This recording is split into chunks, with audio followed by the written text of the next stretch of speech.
Well, Jordan Spieth inching closer. He's right in striking distance toward a grand slam. Mike Bacco, sports editor at the Daily National, joins us now with his thoughts.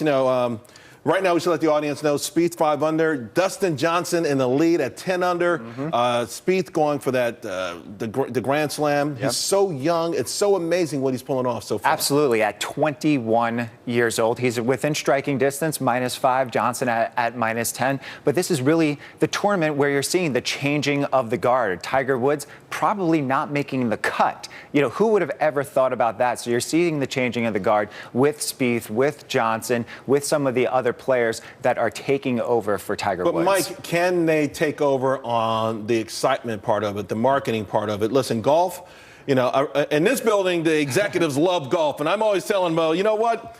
When Dick's Sporting Goods reported, they got crushed because no one's going to Golf Galaxy. Golf courses are closing. Golf courses are closing. Yes. So you're seeing what you're not seeing is the Tiger Woods effect. You're seeing it at the bottom line in terms of Nike selling apparel, but you're not seeing it in terms of new players. You're not seeing it in the. But we've got amazing players, right? Who's the kid with the big hat, the Puma hat?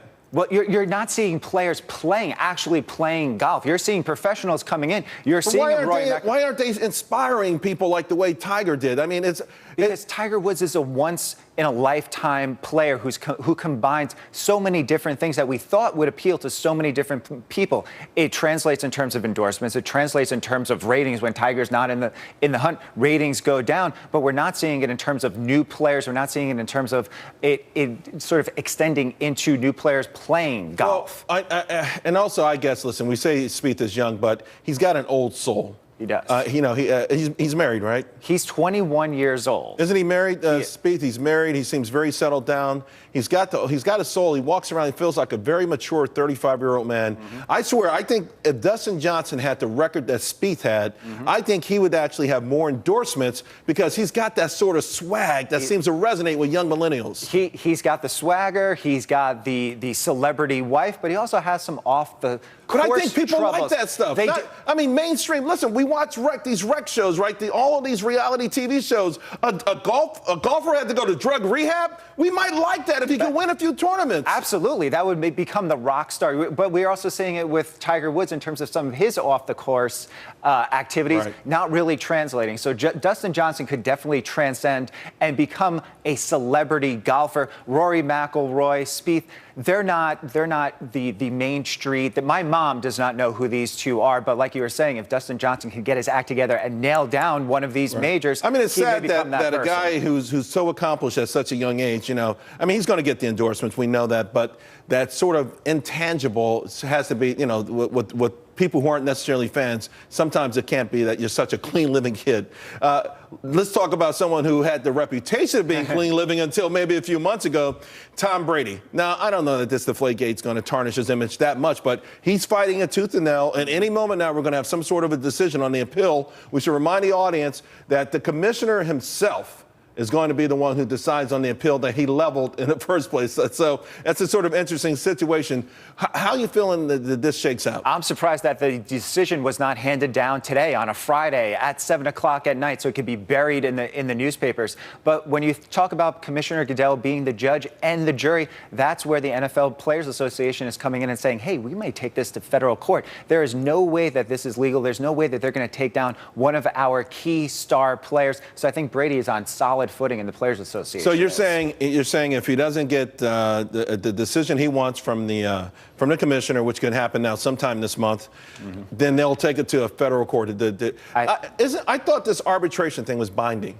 It's not. It's binding in the sense that Goodell can uphold the suspension, but Brady could take it to the next level because there's a rule in the federal statute that just says harm done to someone who wants to file the lawsuit. So taking 4 games away from Tom Brady, that's a quarter of the season. That is harm being done to him. So unless this suspension is either taken down to 0 or to 1 game, I think you're going to see Tom Brady in the 2 or more.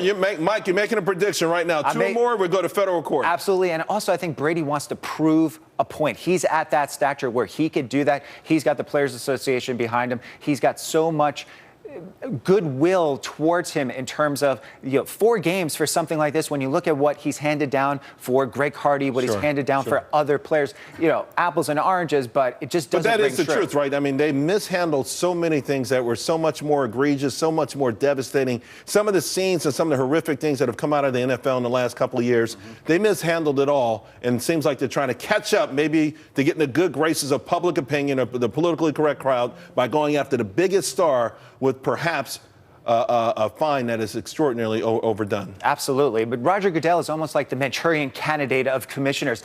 Every single step that he's done, aside from making owners billions of dollars, has totally rung wrong in terms of public relations and perception from football fans. And before I let you go, Mike, though, we can't admit this much, though. He does take all the slings and all the arrows. I mean, he's walking around with a bunch of arrows in his back, but that's why the owners hired him. That's why owners hire them. And when they see those checks at the end of the year and every month coming in from TV and endorsement and everything he's doing. Mike Bacco, good stuff, buddy. Thank you. All right, 2 or more. Going to federal court. I'll put you down. Hey, guys, also put this down. We are entering a global arms race. Obama gave the wink and a nod to Iran, but don't overlook China and Japan.